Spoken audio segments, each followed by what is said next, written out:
Sa gilid ng lungsod, sa isang eskinita na laging basa dahil sa tumutulong bubong at baradong kanal, nakatira si Althea. 16, payat, gusgusin ng tsinelas, at laging may alikabok sa laylayan ng palda na para bang hindi na naaalis kahit ilang beses niyang labhan sa tabo. Sa maliit nilang barong-barong na gawa sa pinagtagpi-tagping yero at lumang plywood, kasama niya ang tiya Nena Salonga, ang babaeng tumayong nanay, tatay at mundo niya sa iisang katawan. "Anak, huwag ka nang magmadali," mahinang sabi ni tiya Nena habang pinapasingaw ang kape sa basag na tasa. "Mamaya ka na umalis, baka malate ka lang tapos mapagalitan ka na naman." Hindi sumagot agad si Althea. Umupo siya sa bangkong kawayan na umuuga-uga, sa kadahan-dahang itinali ang buhok niyang laging kulot sa dulo dahil sa init at usok ng kapitbahay na nag-iihaw ng isaw tuwing umaga. Sa isang sulok, may lumang litrato. Lalaking may maayos na buhok, nakangiti, at nakayakap sa batang halos hindi na makilala si Althea. Wala siyang ibang alaala sa lalaking iyon maliban sa kwento ni Tia Nena. "Yan ang tatay mo," minsan niyang narinig noon. "May pangako yan, babalikan kayo." Pero taon nang lumipas, walang bumalik. Ang bumalik lang ay gutom, pangungutya, at pagod. Lumabas si Althea para mag-igib. Sa labas, naroon si Mang Nestor Badiola, kapitbahay nilang tricycle driver, nakasandal sa manibela at nag-aayos ng side mirror. "Oh, Thea, papasok ka na? Ingat ka ha?" bati ni Mang Nestor. "Opo, Mang Nestor," sagot niya, pilit na ngumiti. "Salamat po." Sa tapat naman, si Aling Celia Morato, may-ari ng maliit na tindahan, nagtitinda ng tingi-tinging asukal at kape. "Hoy, Althea," tawag nito. "Sabihin mo setyahin mo, bayad naman kayo kahit paunti-unti. Huwag niyong takbuhan yung utang. Naiintindihan ko naman, pero wag naman purong mamaya." Nangilid ang mata ni Althea, pero yumuko lang siya. "Opo, Aling Celia, sasabihin ko po."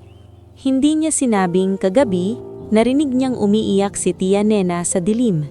Nakaupo sa sahig, hawak ang listahan ng utang at reseta ng gamot sa ubo. Hindi niya sinabing may araw na para silang laging humahabol sa hangin. Kapag naabutan, saglit lang, tapos bibitawan din. Pagdating sa eskwelahan, mas maingay ang mundo. Hindi dahil sa saya, kundi dahil sa mga bibig na parang may nakahandang panlait. "Uy, ayan na si Althea, yung amoy usok!" Sigaw ng isang kaklase na si Rica Manalang, sabay tawa. May sumunod pang bulong mula sa likod. "Baka wala na namang baon yan." Tumayo si Althea sa gilid ng koridor, hinigpitan ng hawak sa bag na halos punit na ang zipper. Muntik na siyang lumusot sa tahimik na sulok, pero biglang sumulpot si Marvin Ibasco, kaklase niyang working student. May bitbit na walis tambo at basahan dahil naglilinis siya ng classroom kapalit ng allowance. "Rica," mariing sabi ni Marvin, "tigilan mo nga. Wala kang magawang matino kaya ganyan." "Nakikihiro ka na naman, Marvin," singhal ni Rica. "Eh di ikaw na ang may puso, ikaw na." Lumapit si Marvin kay Althea at ibinaba ang boses. "Huwag mo na lang pansinin, Thea. Tara, malapit na si Miss Lori." Parang sinadya nga ng tadhana, dumating si Miss Lori Panganiban, guro nila ng business math. Nakapustura, nakahil, at may tinging kahit walang salita ay nakakapanliit. "Althea," tawag niya na parang may halong pagkasuklab. "As usual, late ka." "Hindi po, ma'am." Mabilis na sagot ni Althea, pinapakitang sakto ang oras sa wall clock. "On time po ako." "Bastos," malamig na sabi ni Miss Lori. "Hindi dahil tama ang oras mo, tama ka na. Kung marunong ka pang sumagot, dapat marunong ka ring sumunod." Yumuko si Althea at pumasok habang naririnig ang halakhak ng ilan. Sa kalagitnaan ng klase, ipinamahagi ang quiz. Madali lang kay Althea ang numbers. Parang may sariling wika ang mga iyon sa isip niya. Pero kapag siya ang nagtataas ng kamay, laging may pagdududa sa mata ni Miss Lori. "Ma'am, pwede ba po yung item number 7? Simula ni Althea. "Bakit? Hindi mo maintindihan?" Putol ng guro. "Akala ko ba matalino ka?" O baka nangopya ka na naman? Napaso ang tenga ni Althea. Hindi po ako nangongopya. Nagtinginan ng klase. May pumalakpak pa ng mahina sa likod, parang insulto. Si Marvin lang ang nanatiling seryoso at bahagyang yumuko sa kanya na parabang sinasabing, "Kaya mo yan."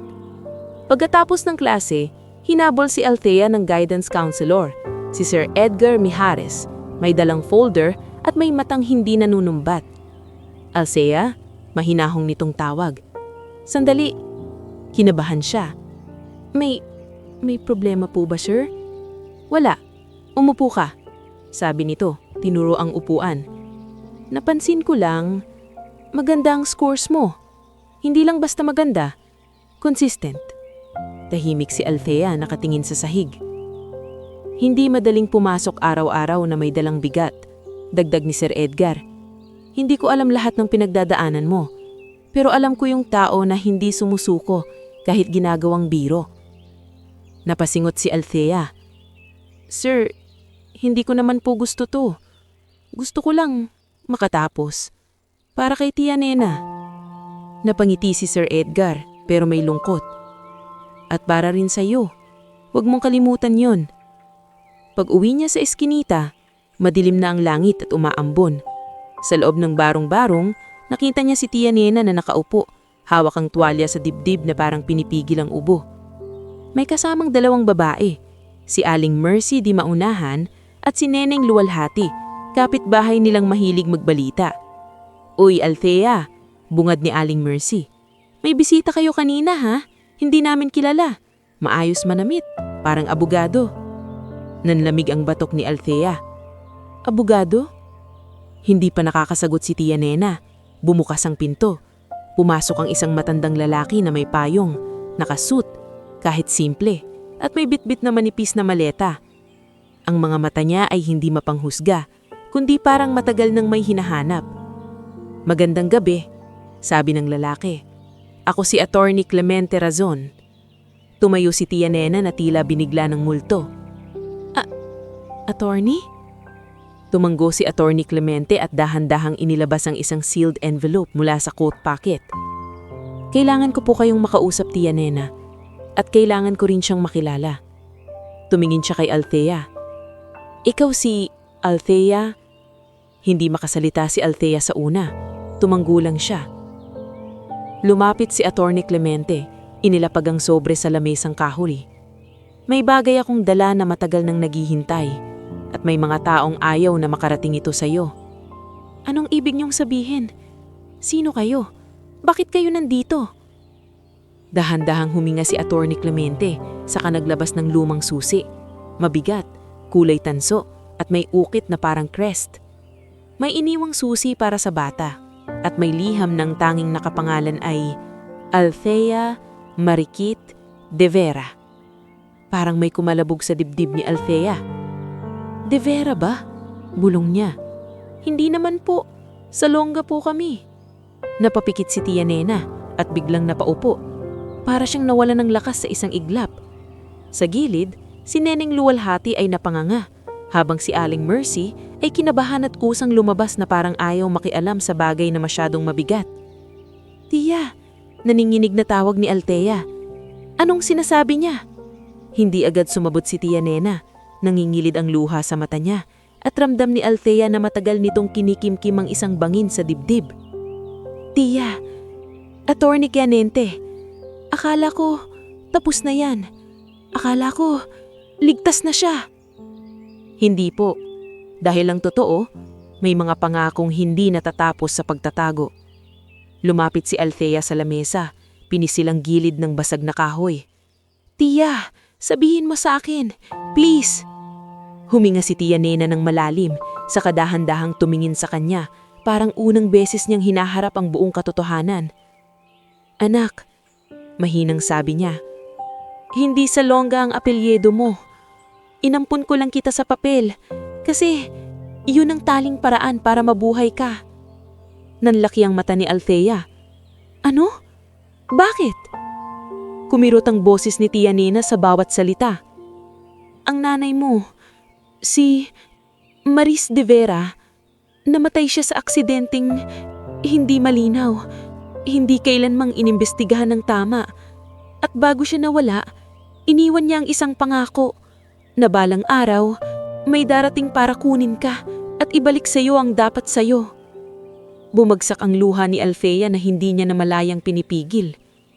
Kaya pala, wala akong alam. Kaya pala, laging may kulang. Si Ate Clemente ay dahan-dahang nagsalita. Maingat ang tono. Althea, hindi ko sasabihin lahat ngayong gabi, pero kailangan mong malaman, ang mundo na kinagisnan mo, may koneksyon sa mundong hindi mo pa nakikita. At ang pangalan mong De Vera, may kasamang bigat. Anong bigat? Halos pabulong na tanong ni Althea. Tumitig si Ate Clemente, saka ibinukang sobre ng hindi pa binubuksan. May kumpanya, sabi niya. Isang malaking kumpanya na matagal nang may mga bulong at sugat, at may mga taong ayaw na may bumalik. Sa labas, rumagasa ang hangin at umuga ang yero sa bubong. Sa loob, hindi na bata si Althea sa sarili niyang pakiramdam. Parang biglang lumaki ang mundo at kasama ng paglaki nito ang takot. "Tia," kumiiyak na sabi niya, "bakit ngayon mo lang sinabi?" Lumapit si Tia Nena at niyakap siya ng mahigpit, nanginginig ang mga kamay. "Dahil akala ko, kapag hindi natin sinabi, hindi kanila makikita. Akala ko, kung manatili kang gusgusin, hindi ka tatamaan ng problema. Pero anak, may mga bagay na hindi tumatakas sa tadhana." At sa gabing yon, habang hawak ni Althea ang lumang susi na parang hindi niya alam kung pinto ba ang bubuksan o sugat, unti-unti niyang naunawaan. Ang buhay pala niya ay hindi lang pag-igib at pag-aaral. May lihim siyang pangalan. May ina siyang hindi pa niya lubos na nakikilala. At may katotohanang matagal nang nakabaon. Ngayon palang umaahon para habulin siya.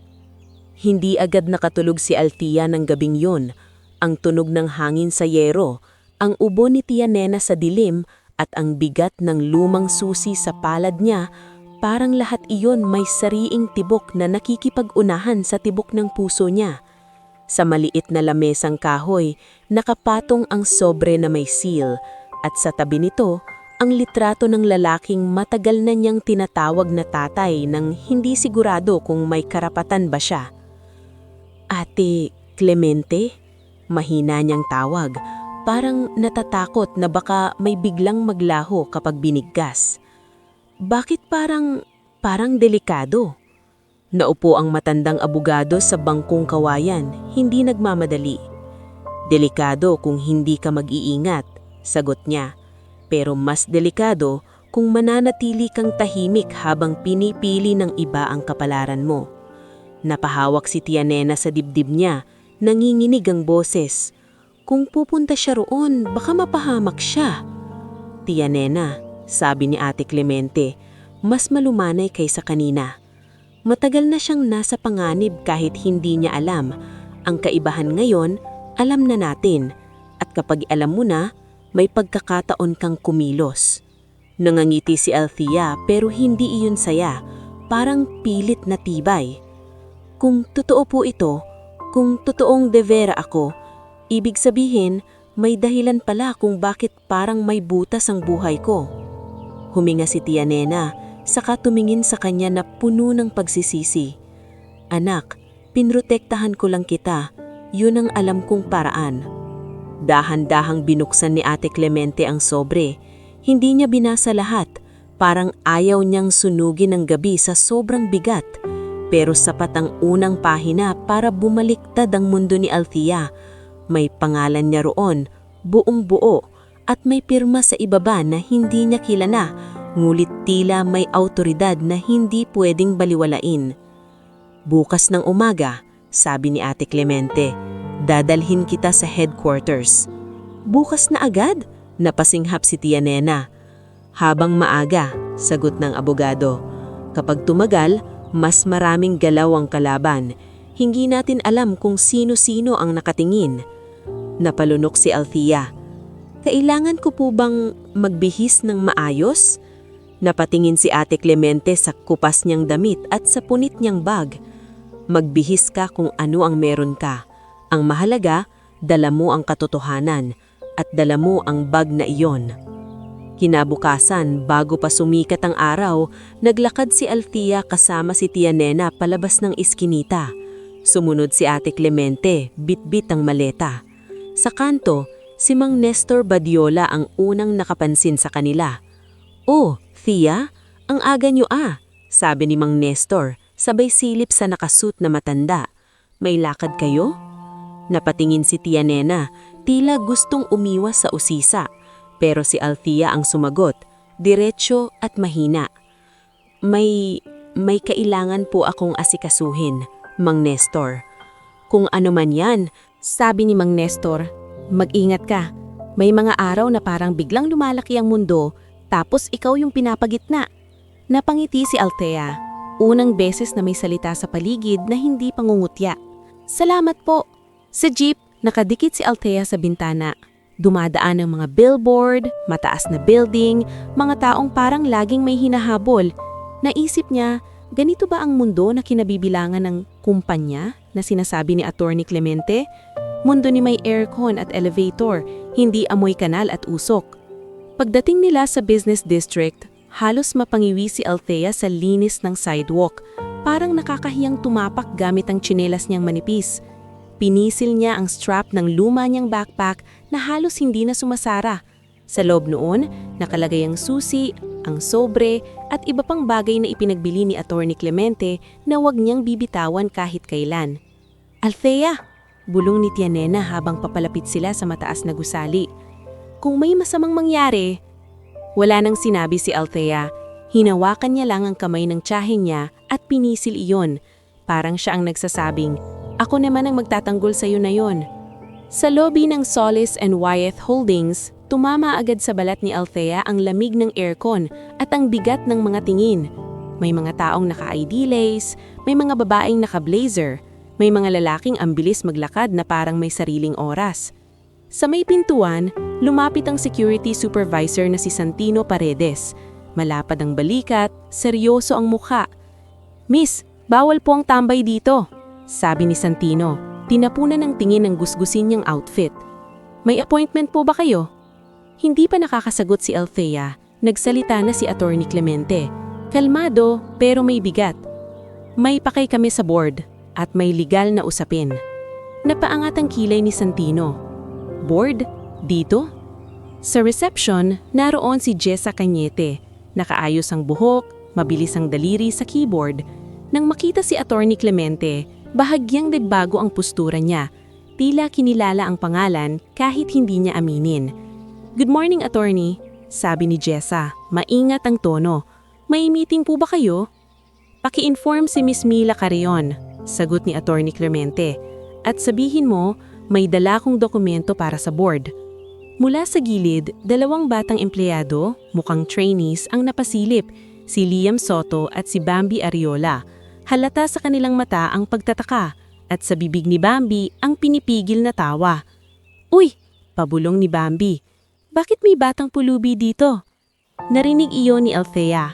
Hindi niya alam kung masakit ba o sanay na siya, pero ngayong araw na ito, parang may apoy sa dibdib niya na hindi niya pwedeng patayin. Maya-maya, bumukas ang elevator. Lumabas isang babaeng matikas ang tindig, si Verna Laksamana, HR head. May pulang lipstick at matang tila laging naghahanap ng mali. Kasunod niya ang lalaking nakasuit na may hawak na folder, si Gideon Trilliana, senior manager, palaging may ngiting mapanlibak. "Ano to?" tanong ni Verna. Hindi man lang nag-good morning. May nagdala na naman ng, "Ano ba yan? Street solicitation sa lobby?" Tumayo si Althea. Hawak ang bag, tuwid ang likod, kahit nanginginig ang tuhod.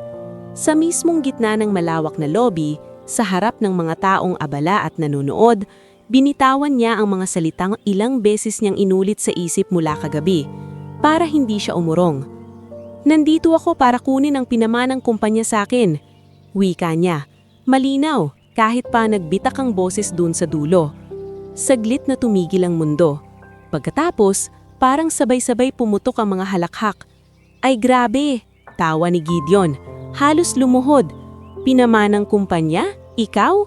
Si Verna naman ay ngumisi na parang nanalo. Nako miss, kung drama to, sa ibang building. Dito, corporate to. Walang fairy tale. May ilang empleyado pang napalingon. May isang babae sa accounting desk sa malayo. Si Martha Yeniguez na tila hindi tumatawa pero nagbubulungan sa katabi. Sa kabilang side, may lalaking nakatayo sa gilid na parang di mapakali. Si Dario Wyeth, CFO. Lumapit hindi nagmamadali pero halata ang pagtatasa sa mata niya. Anong nangyayari dito? Sir, mabilis na sumbong ni Verna. May nagkiklaim na tagapagmana daw. Tagapagmana? Ulit ni Dario.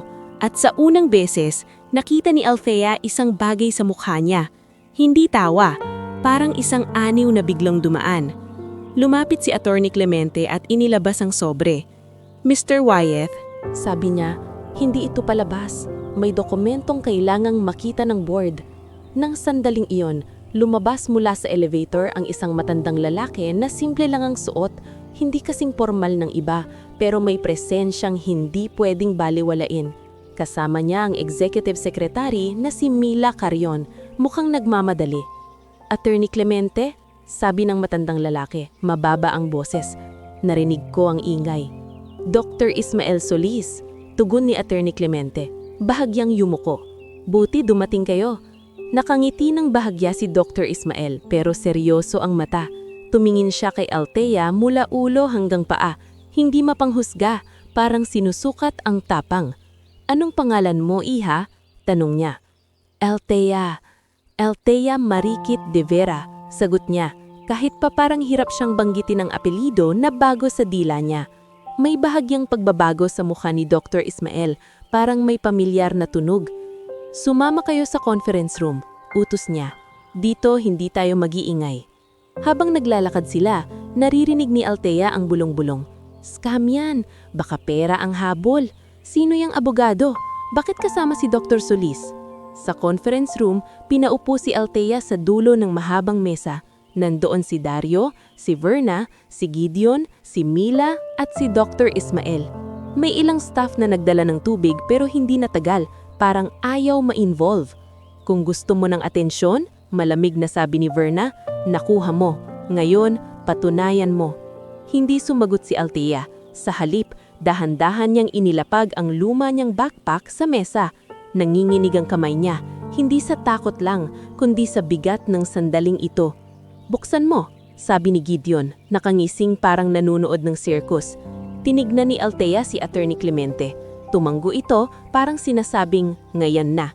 Dahan-dahang binuksan ni Althea ang bag.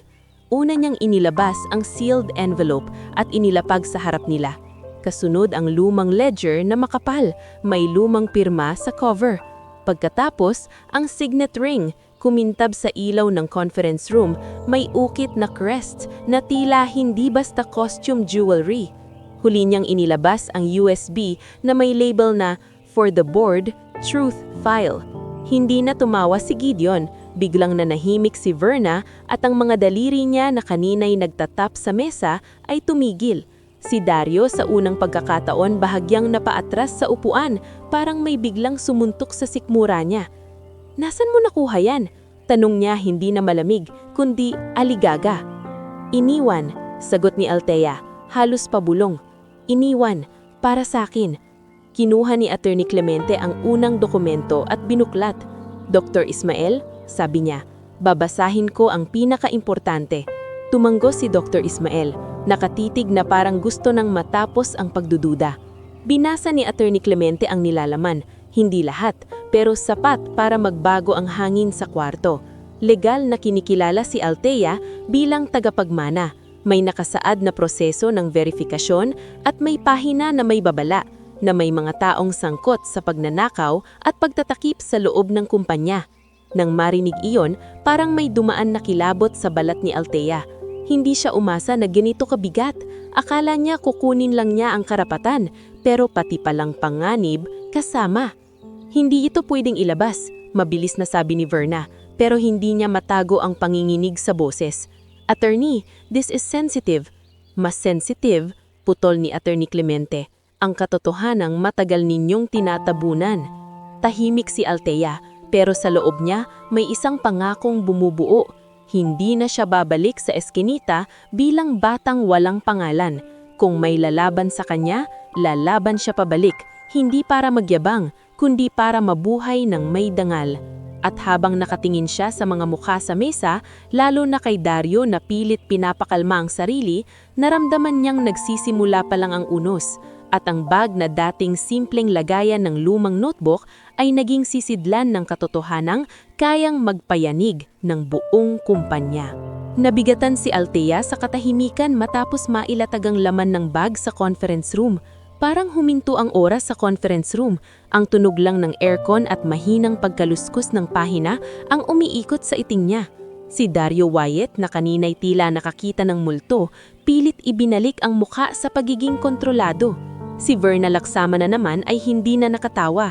Ang mga mata niya'y kumikislap na parang naghahanap ng paraan kung paano uubra ang susunod na galaw. Si Gideon Trilliana na dating palengkero ang dila, ngayon ay nakangising manipis, yung ngiting may halong galit at pagtatantiya. Attorney, maining sabi ni Dario, "This needs verification. We can't just accept." Natural. Putol ni Attorney Clemente Razon, kalmado pero matalim. "Kaya nga tayo narito, pero huwag na huwag niyong gagawing dahilan ang verification para itulak ang bata palabas at ibaon ulit sa limot." Tumingin si Dr. Ismael Solis kay Althea. Parang sinusukat hindi ang damit niya, kundi ang tibay. "Iha," tanong nito, "handa ka ba sa prosesong to? Hindi biro ang kumpanyang ito. Hindi rin biro ang mga taong nasasanay na walang umaangkin." Napalunok si Althea.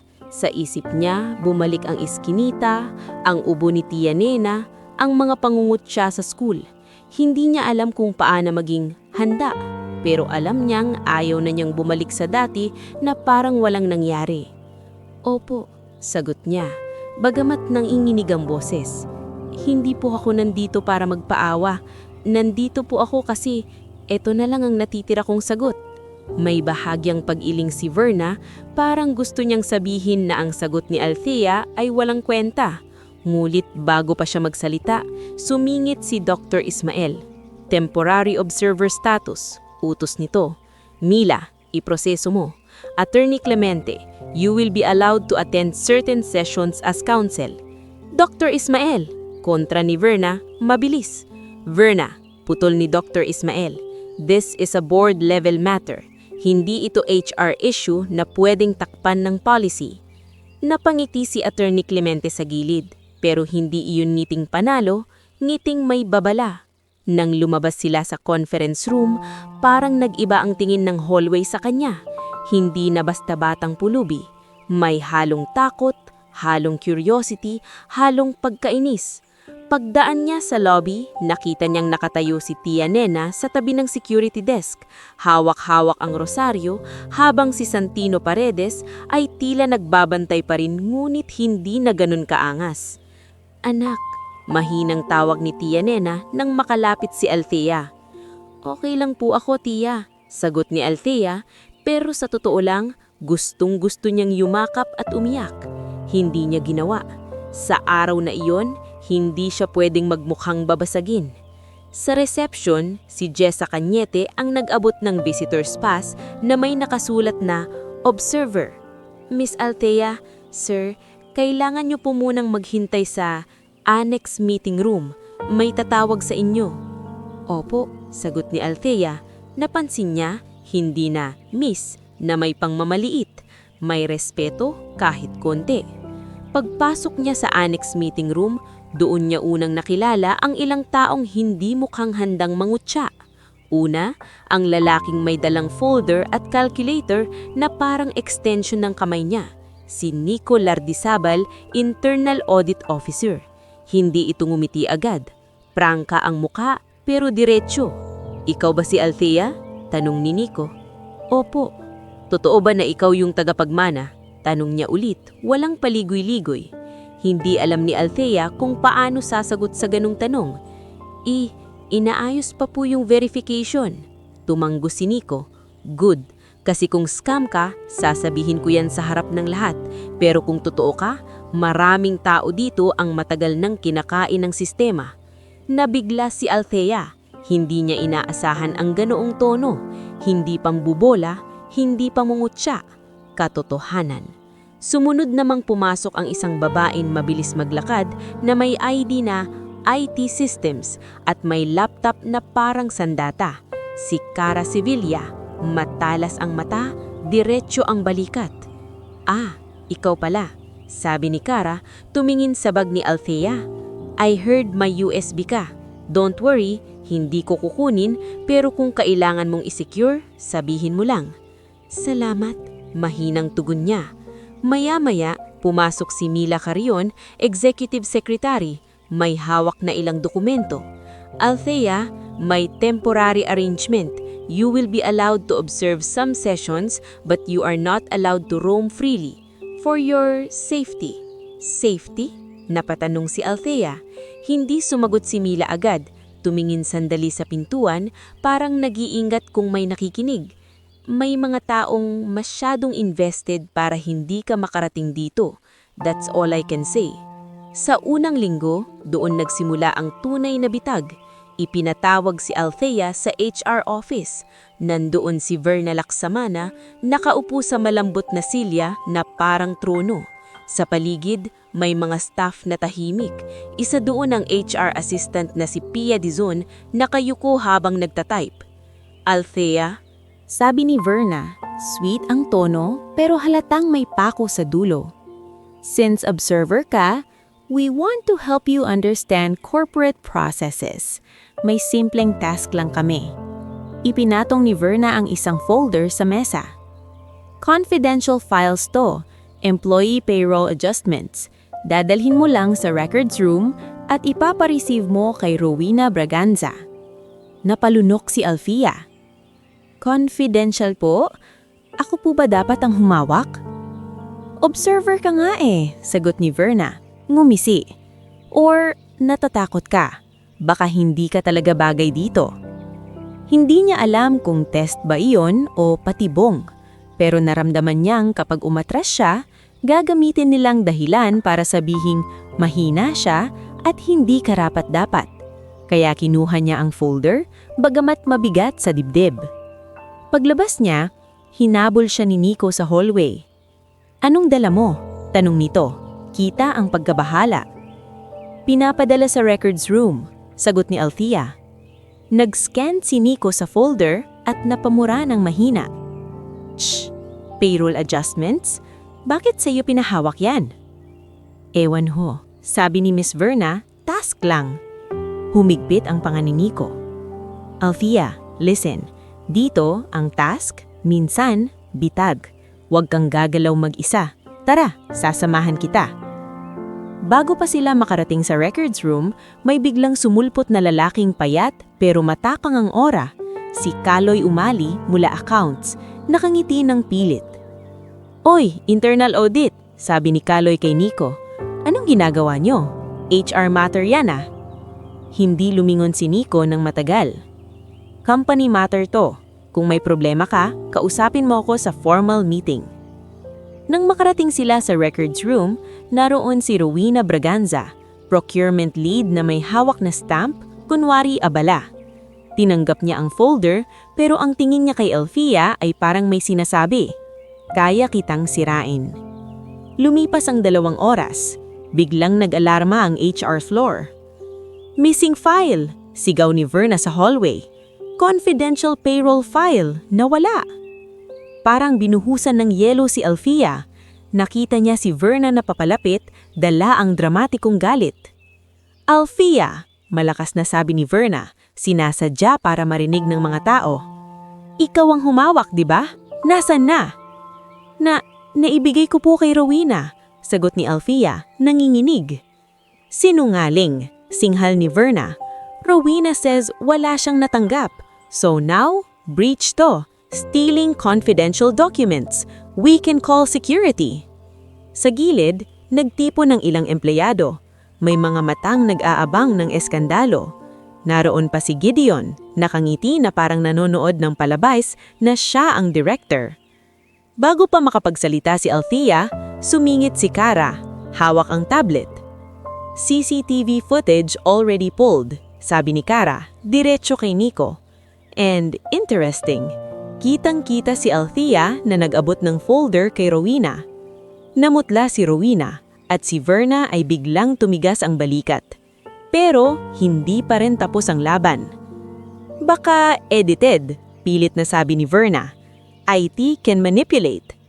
Then we pull the original from the server, sagot ni Kara, malamig.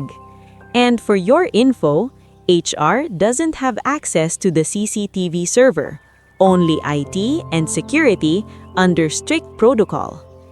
Tumingin si Santino Paredes na nakalapit na rin. Ma'am Verna, totoo yan. May lag din sa access. Kung may nagtamper, lalabas. Humigpit ang panga ni Verna, pero hindi siya umatras. Sa halip, lumapit siya kay Althea at bumulong, sapat para marinig ni Althea lang. Huwag kang magpakampante, sabi ni Verna, pabulong na parang hasa. Isang beses ka lang nakalusot, hindi ito mundo ng mga pulubi.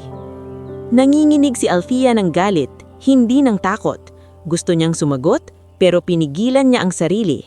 Sinabi ni Attorney Clemente kagabi, kapag sumagot ka ng galit, bibigyan mo sila ng bala.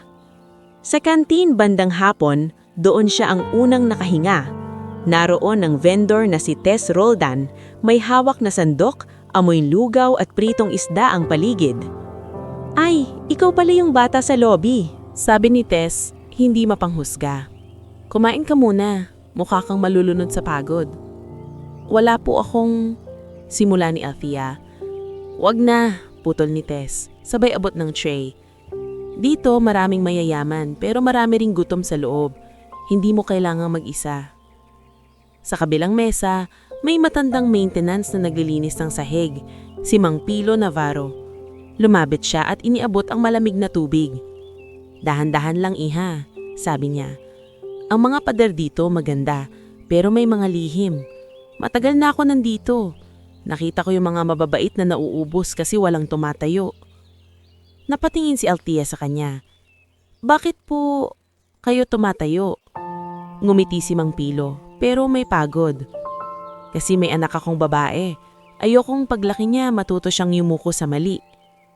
Sa gabing iyon, sa maliit na inuupahang kwarto na inayos ni Attorney Clemente malapit sa building, hindi marangya pero malinis, nag-usap sila ni Althea. Dumalaw din si Tia Nena, dala ang rosaryo at may kasangang kaba. Anak, sabi ni Tia Nena, sabi nila sa eskinita, may mga tao raw na nagtatanong tungkol sa iyo. Nanlamig si Althea. Sino? Hindi ko kilala, sagot ni Tia Nena. Pero sabi ni Aling Mercy, nakamotor daw, maayos manamit. Tumingin si Attorney Clemente, seryoso. Kaya kailangan nating bilisan ng verification at kailangan mong maging matalas. Althea, may ipapakita sa'yo si Nico bukas. Anong ipapakita? Tanong niya. Numbers, sagot ni Attorney Clemente. Trails, mga bagay na hindi kayang pabulaanan ng lipstick ni Verna at ng ngiti ni Gideon. Kinabukasan, sa maliit na audit room, inilatag ni Nico ang ilang printouts at Excel sheets. May abnormal cash movement, sabi niya, tinuturo ang mga figures. Sa isang subsidiary, tapos laging lumalabas dito ang isang consultant. Sinong consultant? Tanong ni Althea. Tinapik ni Nico ang pangalan sa papel. Isang kumpanya na hindi kilala, pero may pirma sa approval line. Dario Wyeth. Napatigil si Althea. Biglang bumalik sa isip niya ang mukha ni Dario sa conference room, yung gulat na hindi tawa. Ngayon, parang may hugis na ang dahilan. Hindi ko pa alam ang buong kwento, sabi ni Nico. Pero alam kong may sinasadyang itago. At kung ikaw talaga ang tagapagmana, ikaw ang pinakaayaw nilang umangat. Tahimik si Althea habang tinitignan ang mga numero. Dito niya naintindihan. Ang laban niya pala ay hindi lang laban sa pangungutya. Laban ito sa sistemang sanay manalo sa dilim. At sa unang pagkakataon, kahit maliit lang, naramdaman niyang may kakampi siya. Hindi dahil sa pera, kundi dahil may mga taong sawa na sa kasinungalingan. Sa dulo ng araw, habang hawak niya ang folder ng analysis, tumingala siya sa bintana ng mataas na gusali. Hindi na siya basta gusgusin na batang tinatawanan. Isa na siyang pangalan na bumabalik. At habang bumabalik siya, may mga taong nanginginig dahil alam nilang nagsisimula na ang pag-angat na hindi na nila mapipigilan. Nang gabing iyon, habang nakatitig si Althea sa mga numero ng printout na iniwan ni Nico Lardizabal, hindi na lang siya basta tumisingin sa papel. Parang tumitingin siya sa mukha ng isang halimaw na matagal nang nakatago sa loob ng magandang gusali. Sa bawat linya ng figures, may mga tanong na unti-unting nagkakaboses. Bakit paulit-ulit ang parehong vendor? Bakit laging urgent ang approval? Bakit si Dario Wyeth mismo ang pumibirma? Kinabukasan, maaga siyang pumasok sa building. Hindi na siya nanginginig sa lamig ng lobby. Ang naninginig na lang ay yung mga alaalang sumasalpok sa kanya. Yung bulong ni Verna na hindi ito mundo ng pulubi. Yung setup sa payroll file. At yung takot ni Tia Nena na may mga nagtatanong na sa eskinita. Pero sa halip na umurong, mas lalo niyang hinigpitan ng hawak sa bag. Ngayon, hindi na yun bag ng lumang gamit. Bag yun ng katotohanang may kasamang panganib. Sa audit room, naroon na si Nico. Kasama si Cara Sevilla na may laptop at si Ira Montemayor, junior legal na tahimik lang dati. Pero ngayon, may dalang envelope na mukhang mabigat ang laman. Althea, sabi ni Nico, diretso. May board meeting mamaya, special session. Nandun si Dr. Ismael pati ilang directors. At nandun si Dario at Verna. Napalunok si Althea. Special session? Bakit biglaan? Dahil may gumagalaw.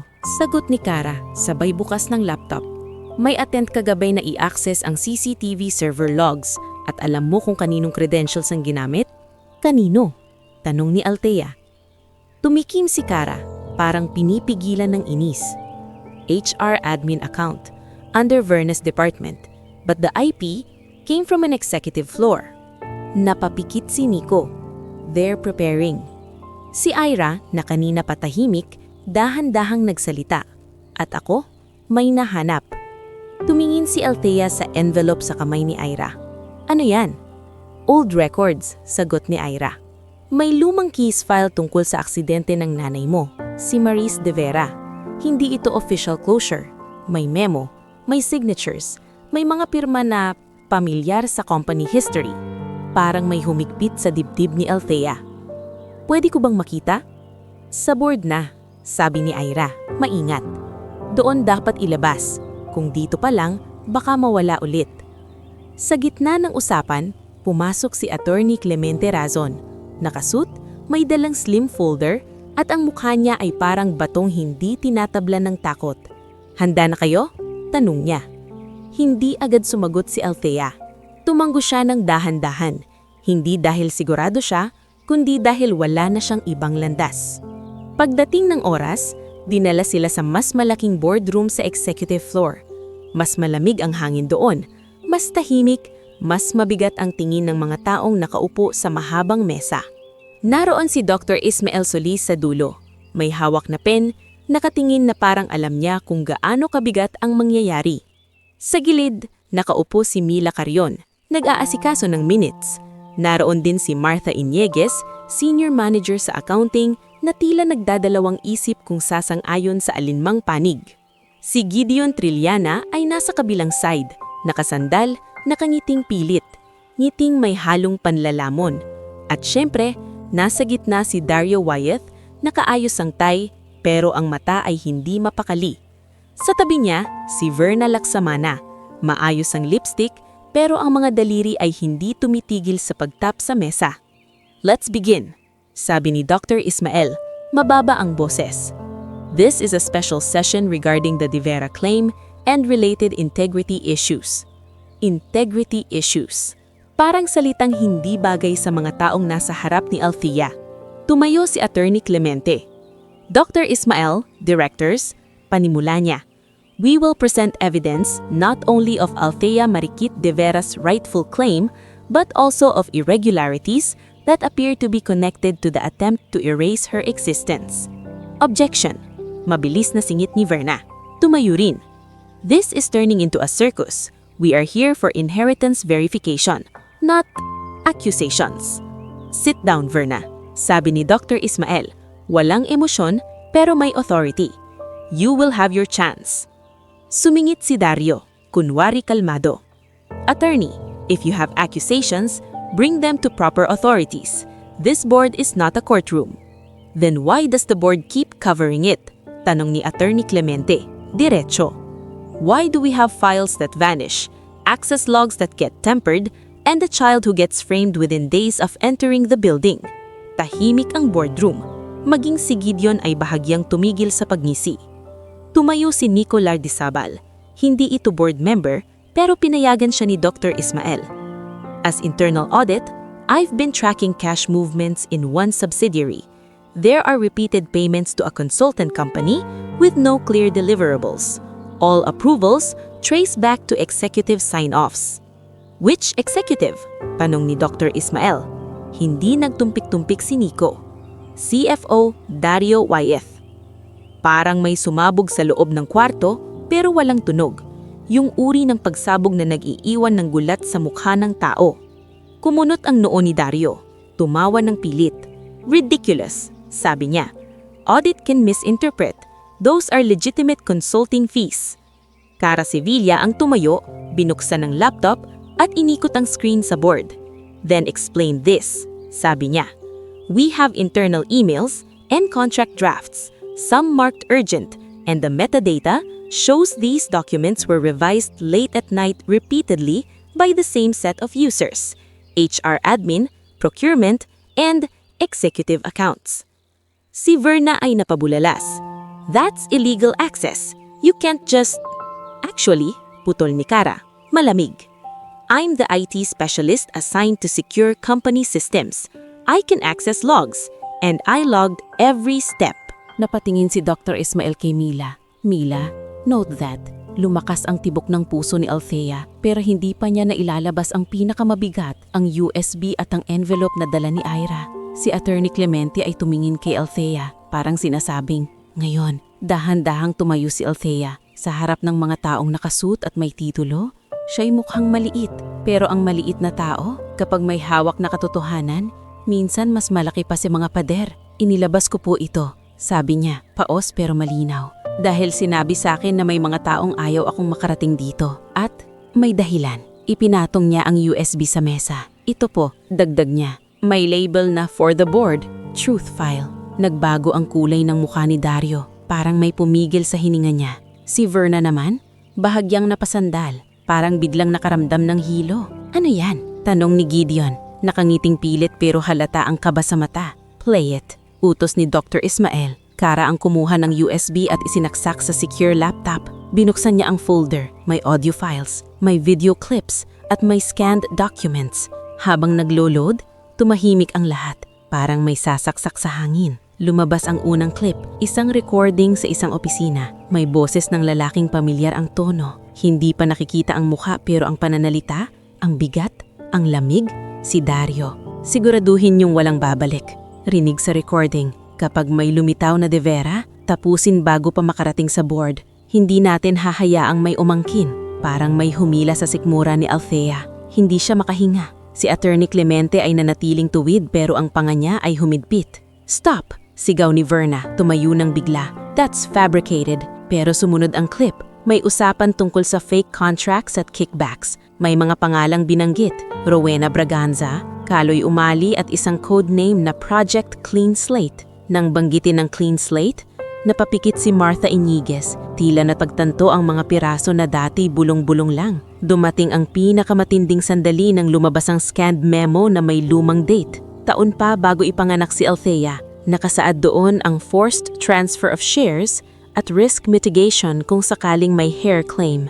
At doon, pumasok si Ira Montemayor, inilabas ang envelope at inilapag sa harap ni Dr. Ismael. Dr. Solis, sabi niya, this is an old case file. The accident report on Maris de Vera was never properly closed. There are missing witness statements. There's also a memo recommending quiet settlement to prevent reputational damage. Quiet settlement? Ulit ni Dr. Ismael, mababa ang boses. Who signed it? Dahan-dahang itinuro ni Ira ang pirma sa ilalim. Pirma ng dating executive at may co-signature na Dario Wyeth bilang finance approver sa panahon na iyon.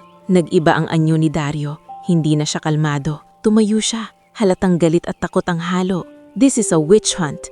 You're destroying the company. Hindi, sagot ni Nico, matalim. Kayo ang sumira. Matagal na. Sa gilid, gumalaw si Verna. Sa isang iglap, nagmadali siyang lumapit kay Kara na para bang kukunin ng laptop. Give me that. Pero biglang sumulpot si Santino Paredes sa pintuan kasama ng dalawang security. Ma'am Verna, mariing sabi ni Santino, tumigil po kayo. May utos po si Dr. Solis na walang gagalaw sa evidence. Evidence? Sigaw ni Verna. Ako ang HR head dito. Ngayon, sabi ni Dr. Solis, you are a subject in an investigation. Parang sinampal ng realidad si Verna. Namutla siya, pero hindi pa rin sumusuko. Dr. Solis, you can't do this without... Bago pa siya matapos, bumukas ang pinto ng boardroom.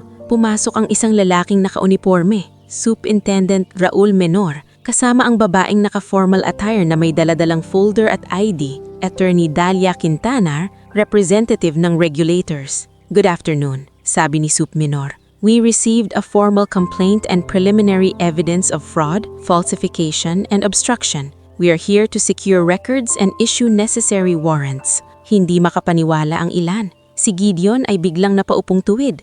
Tila gustong maglaho. Sina Rowena at Kaloy na wala sa boardroom na banggitang pangalan ay biglang naging multo sa isip ng lahat. Attorney Dalia, sabi ni Dr. Ismael, please proceed with the preliminary assessment of the records. At dun na, patapos na ang kwento. Hindi lang sa boardroom, kundi sa buong Braga squad. Hinding isang iglap na tatapos, pero magsisimula na.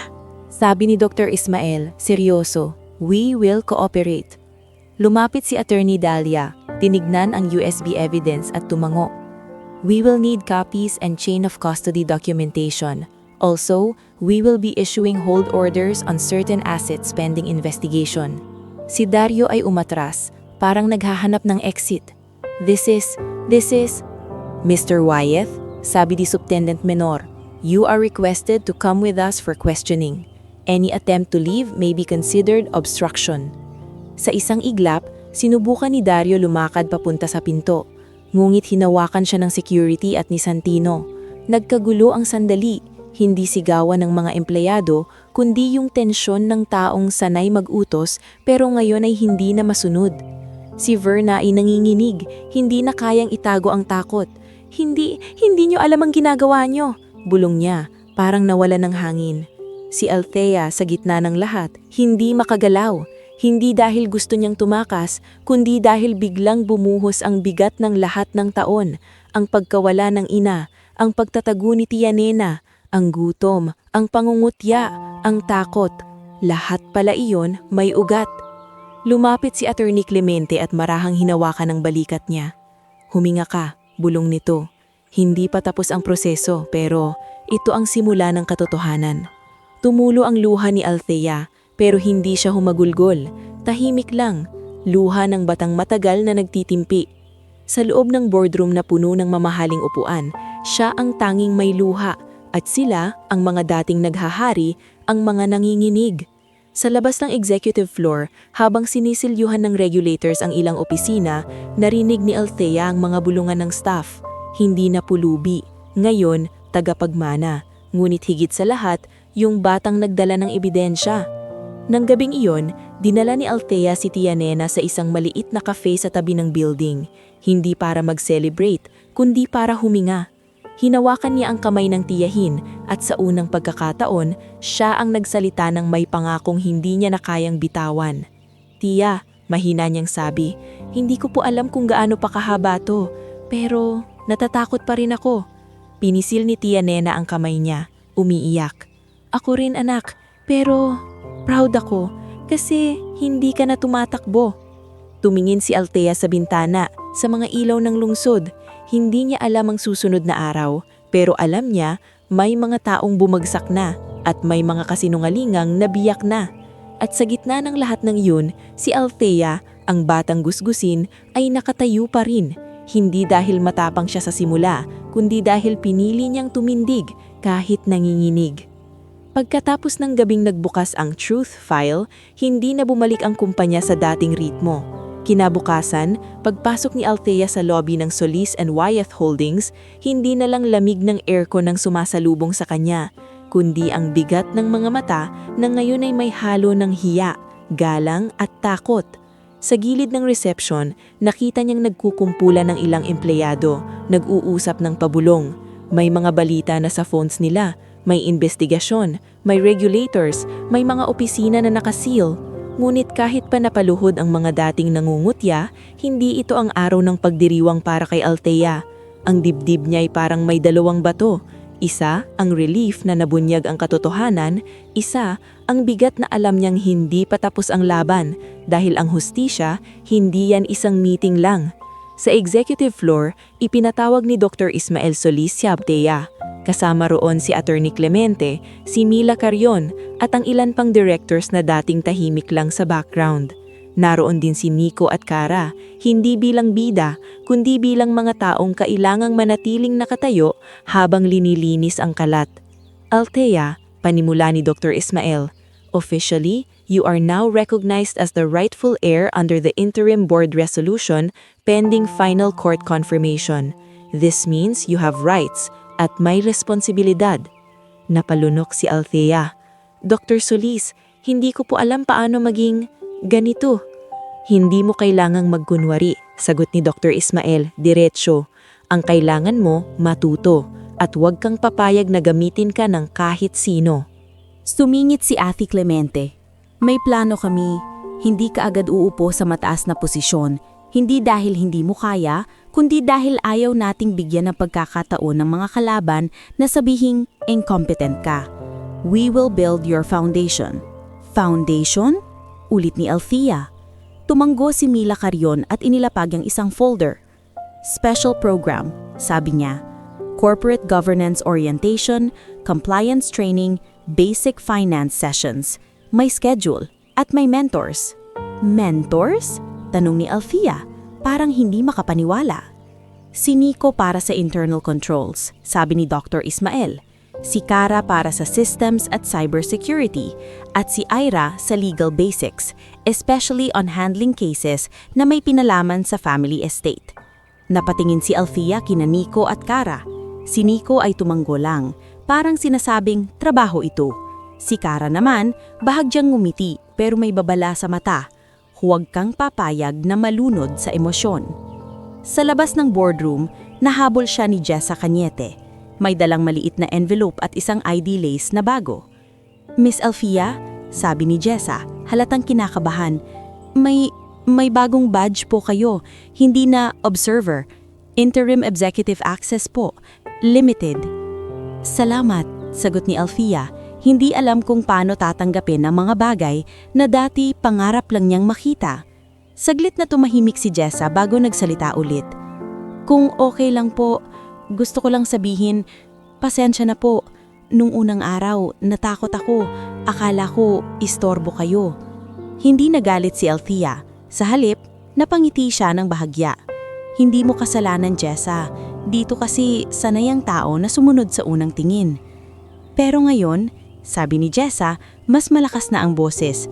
May mga tao na gustong tumulong. Hindi lahat masama. Nang lumakad si Althea papunta sa elevator, naramdaman niyang may nagbabantay pa rin sa anino.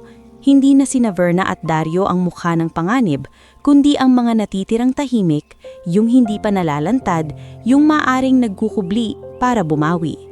Kaya ng gabing iyon, unang bagay niyang ginawa ay hindi bumili ng bagong damit, hindi magparty, kundi umupo kasama sina Cara at Nico para ayusin ang Truth Team. Sa maliit na conference room, inilatag ni Cara ang isang whiteboard. Okay, sabi niya. Priority, secure evidence, secure systems, stop data leaks. Second, internal cleanup. Third, employee trust. Employee trust? Tanong niya ang Thea. Sumagot si Nico, seryoso. Kung lilinisin mo lang ang taas pero bulok pa rin ang baba, babalik lang ang korupsyon. Kailangang maramdaman ng mga tao na may pagbabago, hindi lang takot.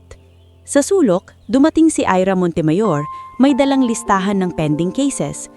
May hearings na nakaschedule, sabi niya. Hindi pa final ang lahat, may motions na pwedeng ihayin ang kabilang side at may mga witness na kailangan nating protektahan. Witness? Tanong ni Althea. Ramon Celianes, sabi ni Ira, warehouse clerk. He reached out. May alam siyang tungkol sa fake deliveries. Natatakot siya. Napapikit si Althea. Naalala niya si Mang Pilo at Tess, mga simpleng taong pwedeng matakot pero may prinsipyo. Kung may Ramon Celianes na gustong magsalita, kailangang alalayan. Gagawin natin, sabi ni Althea, marahan pero buo. Pagkaraan ng ilang araw, sinimulan niya ang unang malaking hakbang na hindi tungkol sa paghihingi. Employee Welfare Desk. Sa kantin, kinausap niya si Tess Roldan. Tess, sabi ni Althea, alam kong hindi trabaho mo ang policy, pero ikaw ang unang nag-abot ng pagkain sa akin nung muntik na akong bumigay. Gusto kong marinig ang boses ng mga empleyado. Totoong problema. Nagulat si Tess. Ako? Tindera lang ako. Hindi, ikaw ang puso ng lugar na to at kung may gutom dito, ikaw ang nakakakita. Kasama si Jessa, gumawa sila ng simple pero konkretong sistema, complaint drop box, confidential helpline at monthly consult sessions. Pinakiusapan din niya si Sir Edgar Mijares, ang guidance counselor sa school na tumulong sa pagbuo ng scholarship framework dahil naaalala niya si Sir Edgar na tinignan siya hindi bilang pulibi, kundi bilang tao. Sa unang meeting ng welfare desk, dumating si Mang Pilo Navarro, hawak ang cap niya, parang nahihiya. Iha, totoo ba? Magbabago na talaga? Tumingin si Althea sa mga kamay nitong may kalyo. Hindi ko kayang pangakong mawawala ang problema agad, pero kaya kong pangakong hindi na kayo invisible. At doon, isa-isang lumakas ang loob ng mga tao. May mga janitor na naglabas ng hinaing tungkol sa overtime. May isang single mom na staff, si Elena Vibar, na umiiyak habang sinasabing walang nag-aalaga sa anak niya kapag night shift.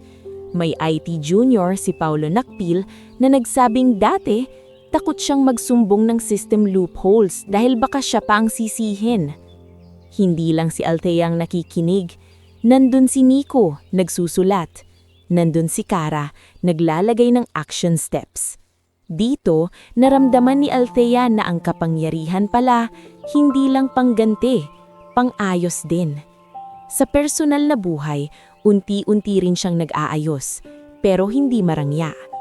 Una niyang inasikaso si Tia Nena.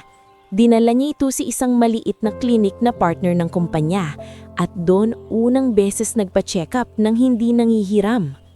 Tia, sabi ni Althea habang hinihintay ang doktor, hindi kita iiwan. Hindi na tayo babalik sa takot. Umiyak si Tia Nena, hawak ang kamay niya. Anak, hindi ko akalain na aabot tayo dito. Hindi pa tayo tapos, sagot ni Althea, marahang ngumiti. Pero hindi na tayo mag-isa. Minsan, dumalaw si Marvin Ebasco sa building.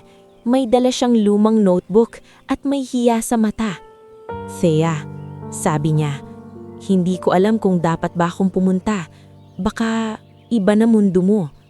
Tumawa si Althea ng mahina. Unang tawang hindi pilit. Marvin, kung wala ka nung araw na pinagtanggol mo ko, baka matagal na akong sumuko. Hindi nagbabago yon. Nagbago ka na, sabi ni Marvin, pero hindi inggit, hanga. Pero yung tingin mo sa tao parang pareho pa rin. Napahinga si Althea.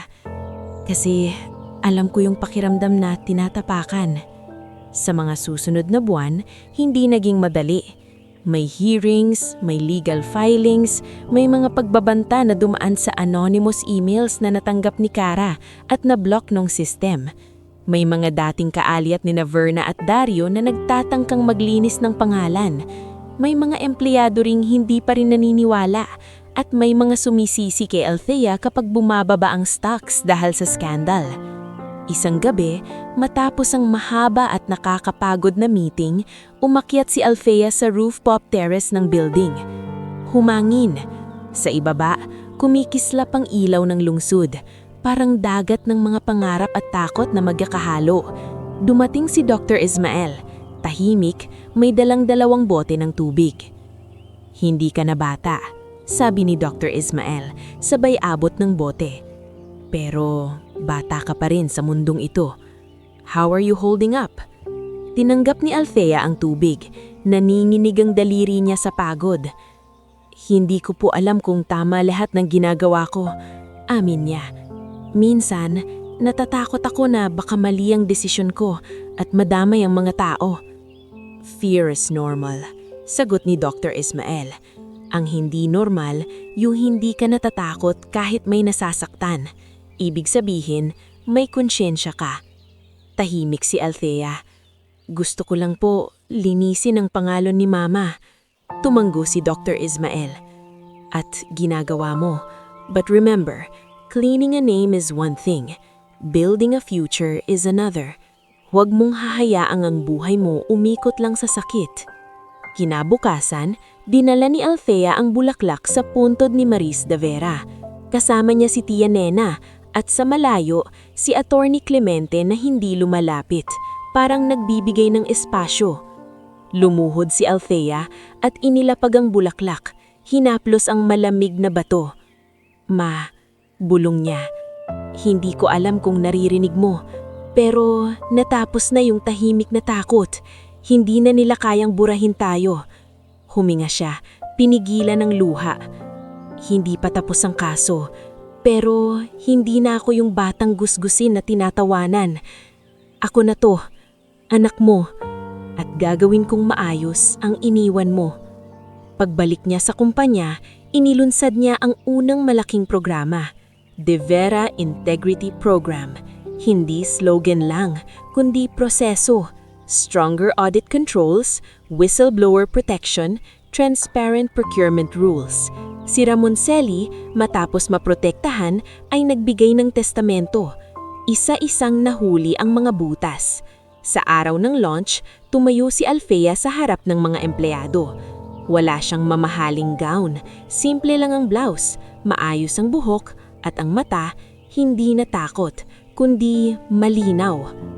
"Alam kong maraming nasaktan, at alam kong hindi isang araw lang ang paghihilom, pero gusto kong malaman nyo, hindi ko kinuha ang pamana para maghari. Kinuha ko ito para hindi na kayo matakot magsabi ng totoo." Sa crowd, nakita niya si Tess na nakangiti, si Mang Pilo na tumatanggo, si Jessa na tila naiiyak, si Nico na nakapamulsa pero halatang proud, si Cara na nakatingin sa paligid na parang bantay, at si Ira na hawak ang folder, handa sa susunod na laban. At sa gitna ng lahat, naramdaman ni Althea ang isang uri ng tahimik na wakas. Hindi man perpekto, pero totoo. Hindi man fairy tale, pero may pag-asa. Dahil ang tunay na pamana pala, hindi lang kumpanya, kundi ang lakas na bagurin ang sistemang dati kanilang kinain.